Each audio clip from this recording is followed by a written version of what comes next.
First at 4, the White House reaching out to Michigan's Arab and Muslim communities and protesters, sending the president a message. We'll tell you what's at stake.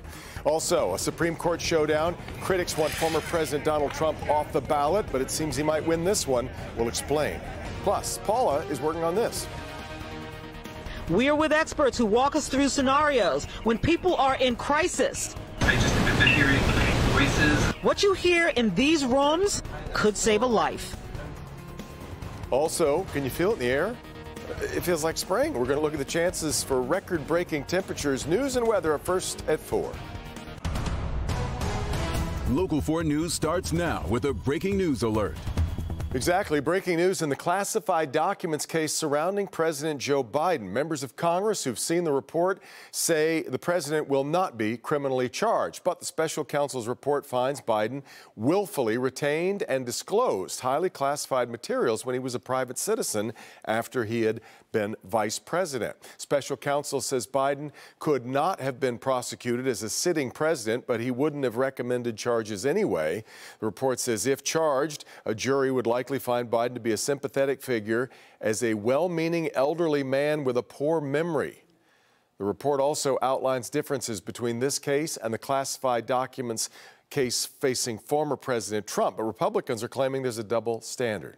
The White House says it's pleased but objects with what it calls, quote, inaccurate and inappropriate comments. NBC News working on the story in Washington, an in-depth breakdown and more reaction coming up on NBC Nightly News with Lester Holt, which you'll see on Local 4 at 6:30. Now, in the meantime, the Biden White House is reaching out to the Arab and Muslim communities in Michigan as his 2024 campaign faces backlash over support for Israel. Moments ago, a meeting wrapped up inside the Henry Hotel in Dearborn, where aides to the president have been meeting with community members for a couple of hours. We don't know exactly what was discussed behind closed doors, but we could see what was going on outside as protesters gathered out there to express their frustration with the White House, many vowing to not vote for Biden in the upcoming election. Dearborn's police chief is monitoring the situation. I can't really speak to the conversation that's happening inside the building, but my concern is just public safety, and so that includes the demonstrators and the people in the building, our schools, our houses of worship, so I keep myself busy with that. Chief also says he has seen an increase in online and email threats in Dearborn after a controversial op-ed piece that appeared in the Wall Street Journal. You may recall the president won Michigan by just 154,000 votes in 2020. All right, cleanup underway in Bear Creek after some type of spill. Moments ago, Warren's mayor, Lori Stone, held a news conference to talk about the cleanup efforts. We do know the drinking water in Warren is not impacted, which means you can continue to drink it as usual. However, people are being asked to stay away from that river until testing is complete. The Department of Environment, Great Lakes and Energy, and the EPA all investigating. Mara McDonald will be live with us at 5 with where this leak started and what we've learned about the still unknown substance that is in the water. In the aftermath of the Jennifer Crumbley trial, we've been digging into mental health resources for any families that might be struggling to find help.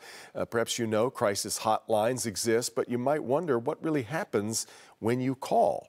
Paula Tutman takes us to show an inside look at what trained experts do when they pick up that phone. I've just been having a really hard time lately. I've been having some dark thoughts that are pointing me in the wrong direction. Patrick Morton, a licensed master social worker, has gotten calls like these in his work as an access supervisor at the Oakland Community Health Network. Nobody understands. I've never shared this with anybody. Never feel like that you're alone. Never feel like you should have never called. Tradina Taylor, also highly trained as a licensed master social worker. I think this was a very brave step for you to take. And in addition, a certified advanced alcohol and drug counselor. And that's why I'm going to stay on the phone with you, and that's why I'm going to help you get through this until someone gets there with you. Together, they are improvising scenarios they have had to deal with when they are on the other end of a crisis call. Things started going wrong at work. I was taking on too many additional responsibilities. When the voices started coming back, I just really I didn't know what to do. And I didn't know where to go, and now here we are again. They wanted people to see this, to understand that help is a phone call away. And so you want to do what you can. Keep them on the phone with you. You want to make sure that they feel safe. Trained help compassionate help, active help. Our job is to make sure that we're available to provide those services when they call or when they walk through our doors. When a call comes in, depending on what's going on, I'm concerned about what might happen once they get here. these trained professionals will virtually hold your hand and walk you through a crisis. In Patrick's scenario, he does not want police. I'm here with you.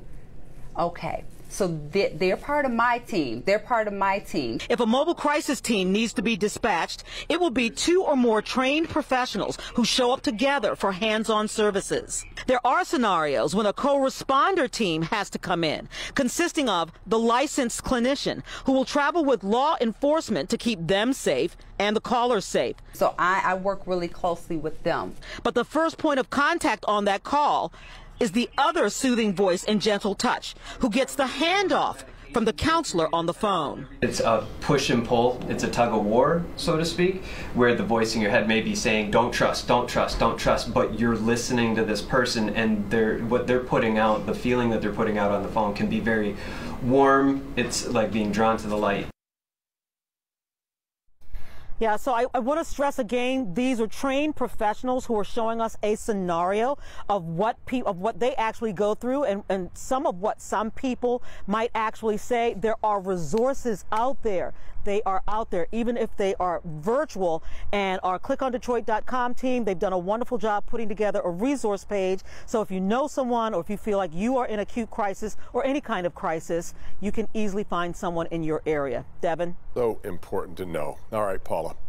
Well, at some points this winter, a lot of them, wasn't really fun to look outside. Well, not this week. Live look at Southfield. We are in the middle of quite a winter warm-up. Ron Hilliard in for Kim Adams today with the first forecast. What a delightful day, Ron. Yeah, you know, some of us getting into the 60s today. That is very unusual for us, Devin. We're looking into downtown Detroit right now. Some of those clouds are rolling in, but we've had plenty of sunshine across the area. Beautiful sight. Look at these readings still right now, just after 4 o'clock. 61 degrees in Detroit. We're at 59 in Ann Arbor, 55 for Port Huron, 60 in Monroe. We're going to get more of this kind of wealth, this warmth coming tomorrow. It's certainly wealth to some people's minds to have great, pleasant weather, but there's some drawbacks too with less ice on the Great Lakes. Clouds and radar showing those clouds roll into the area. We will see the chance of a couple of spotty showers in parts of southeast Michigan tonight. Most of us will not see it, but I'll show you where we could possibly see that coming up. All right, Ron. Today, the United States Supreme Court took up the most consequential election case since Bush versus Gore in the year 2000. This time, former President Trump fighting to stay on the presidential ballot in Colorado. The explosive issue brought protesters to the steps of the High Court. Colorado, one of 2 states to decide that Trump should not be on their ballots. Kimberly Gill live in the newsroom with the arguments here. We were getting a sense kind of which way the court is leaning by watching the hearing the questioning, Kim. I think that's safe to say. Devin, good afternoon to you. We've been monitoring reaction to today's oral arguments. Most experts are reading the responses of the justices as very skeptical, which might point to a decision that keeps the former president on the ballots across the country. There are no cameras allowed inside the Supreme Court, but we do get an audio feed. So here are some of the opening statements. Listen. We are here because for the first time since the War of 1812, our nation's capital came under violent assault. For the first time in history, the attack was incited by a sitting president of the United States to disrupt the peaceful transfer of presidential power. The Colorado Supreme Court's decision is wrong and should be reversed for numerous independent reasons. The first reason is that President Trump is not covered by Section 3 because the president is not an officer of the United States, as that term is used throughout the Constitution. Questions from the justices focused on issues like that, dealing with the wording of the 14th Amendment and the intention of its authors. A group of Colorado voters argued the former president should be banned because he participated in an insurrection on January 6th. But the court didn't spend much time talking about the insurrection. Instead, they seemed concerned about whether a single state should be able to decide who's eligible to run for president for the rest of the nation. Some justices also seemed to think Congress might have to act before states could make those ballot decisions. The former president was monitoring the arguments. Well, I'm a believer in our country, and I'm a believer in the Supreme Court. I listened today, and I thought our arguments were very, very strong. New reaction will continue to come in during the next hour. We'll bring you the latest and more from inside the court when you join us for Local 4 News at 5. For now, Devin, we'll send it back to you. Got it. All right, KG, we'll see you then. Plymouth, Warren, Northwest Detroit, now Trenton. Local 4 has made a commitment to be in your neighborhoods to highlight local challenges, but a lot of success stories, too. Got a big team taking our 5:30 newscast on the road. Karen Drew, Damon Fernandez live in Trenton right now. Guys? Oh, hello there, Devin. You would especially like where we are. We are inside the Trenton Village Theater in downtown Trenton. It is gorgeous here. It's home to the Downriver Youth Performing Arts Center. You know, the community has put a whole lot of hard work and a whole lot of love in this place, and we'll talk more about that at 5:30. But the city of Trenton is among the issues that we're covering. Trenton says it sees big opportunity at the site of the old Riverside Hospital. Now, there's some prime riverfront property over there. You know, the hospital closed in 2002 and sat unsafe and blighted for years. Demolition started this time last year and is still underway right now. The hospital held many memories for Trenton residents, but had become an eyesore. Now, this is a 10-acre piece of property along the river that, once cleaned up, will hold a lot of potential. Now, the mayor told us right now they're focused on making sure the demolition gets finished properly. That's just one of the many stories we're covering today here in Trenton. Another city concerned about trains as well. We talked about this in Plymouth the other day. Same thing going down here downriver. Victor Williams going to take us to an intersection with some major delays that has a hospital nearby. Can you imagine that? Also, we're going to take a look at the possible solution. And help me, Hank, also in Trenton with the team, waiting to hear from you. Let's check in with him this afternoon. Hi, Hank.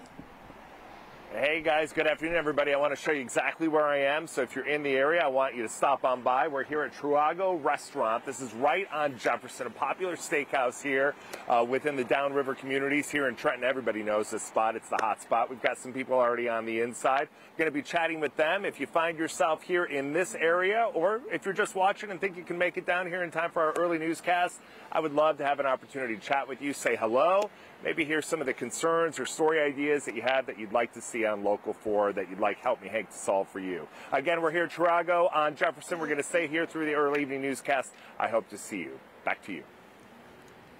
All right, Hank, we'll talk to you again soon.